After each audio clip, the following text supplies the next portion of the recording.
Assalamualaikum warahmatullahi wabarakatuh. Nama saya Muhammad Gilang Ramadan dengan NIM 010121130006 dari program studi S1 Manajemen Universitas Nasional Pasim. Di sini saya akan menjawab soal-soal dari UAS mata kuliah kewarganegaraan. Soal pertama, bagaimanakah pelaksanaan hak asasi manusia di Indonesia? Jelaskan dengan contoh kasus pelaksanaannya di Indonesia. Jawaban soal pertama.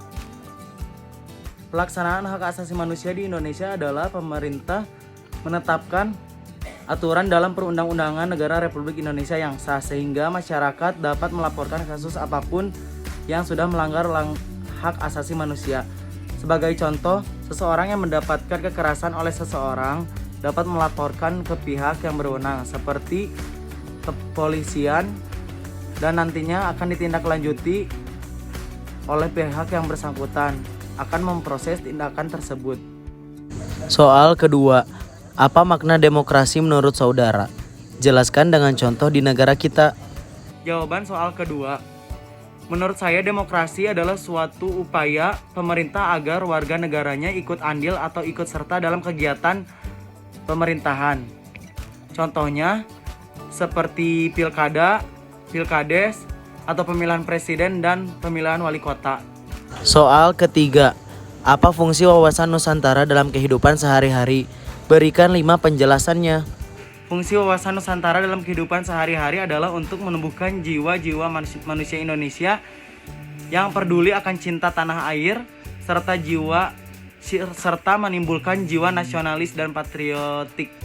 Bentuk nasionalis dan patriotik yang dimaksud adalah menjadi cinta tanah air bukan sebatas ucapan atau berhenti menjadi sebuah slogan semata, melainkan sebagai bentuk aktivitas yang nyata dijiwai dengan sesungguh-sungguhnya. Penjelasan antara lain yang pertama yaitu mengikuti gotong royong sebagai bentuk peduli atas lingkungan dan upaya bertoleransi positif dalam bermasyarakat. Yang kedua, beradaptasi dengan contoh lingkungan sosial sekitar. Yang ketiga, menjalin hubungan yang baik antara sesama anggota masyarakat. Yang keempat, senantiasa hadir dan memberikan sumbangsih positif saat diadakannya rapat yang melibatkan anggota masyarakat oleh pihak pemerintah desa ataupun pemerintah pusat. Dan yang terakhir yaitu ikut berpartisipasi dalam siskamling atau ronda pada saat malam hari, saat di desa dan dalam waktu-waktu yang tertentu dan telah disepakati. Soal keempat, konsep Trigatra dan Pancagatra sudah tepatkah diterapkan di Indonesia? Jelaskan dengan minimal 5 alasannya. Salah satu yang sudah diterapkan di Indonesia saat ini adalah ideologi kemanusiaan yang telah diimplementasikan oleh masyarakat dengan cara saling menghormati antara satu dengan yang lainnya. Adapun penjelasannya sebagai berikut. Yang pertama adalah ideologi. Ideologi merupakan suatu sistem nilai dan kebulatan ajaran yang memberikan motivasi. Ideologi juga mengandung konsep dasar tentang kehidupan dicita-citakan oleh suatu bangsa. Yang kedua yaitu politik. Sistem politik Indonesia disusun berdasarkan nilai-nilai yang ada pada ideologi Pancasila dan Konstitusi UUD atau Undang-Undang Dasar Negara Republik Indonesia tahun 1945. Sistem politik Indonesia merupakan asas haluan usaha serta kebijakan negara tentang pembinaan serta penggunaan potensi nasional yang potensial maupun yang efektif secara totalitas untuk mencapai tujuan nasional yang sama.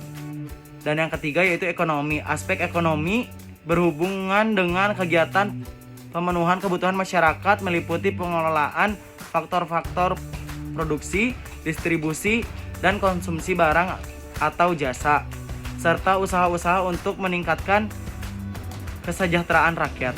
Selanjutnya ada sosial budaya. Dalam buku Pendidikan Kewarganegaraan karya Damri dan Fauzi Eka Putra dijelaskan bahwa aspek sosial berhubungan dengan pergaulan hidup masyarakat Indonesia di mana nilai-nilai kebersamaan, perasaan senasib, sepenanggungan, dan solidaritas merupakan unsur pemersatu bangsa. Dan yang terakhir yaitu ada pertahanan dan keamanan. Aspek pertahanan dan keamanan berhubungan dengan upaya mempertahankan kedaulatan Indonesia dari berbagai ancaman dan gangguan. Upaya tersebut dilakukan dengan membangun sistem pertahanan yang kuat. Soal kelima, buatlah kesimpulan dari teori von Thunen.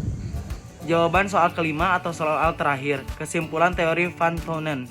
Dari teori tersebut disimpulkan bahwa harga sewa lahan pertanian nilainya tergantung tata guna lahannya. Lahan yang berada di dekat pusat kota akan lebih mahal dibandingkan lahan yang ada jauh dari pusat kota karena jarak yang makin jauh dari pusat kota atau kegiatan akan meningkatkan biaya dari transportasi tersebut. Cukup sekian soal dan jawaban dari UAS Kewarganegaraan. Mohon maaf bila ada salah kata atau ada salah tutur kata yang diucapkan. Wabillahi taufiq wal hidayah. Wassalamualaikum warahmatullahi wabarakatuh.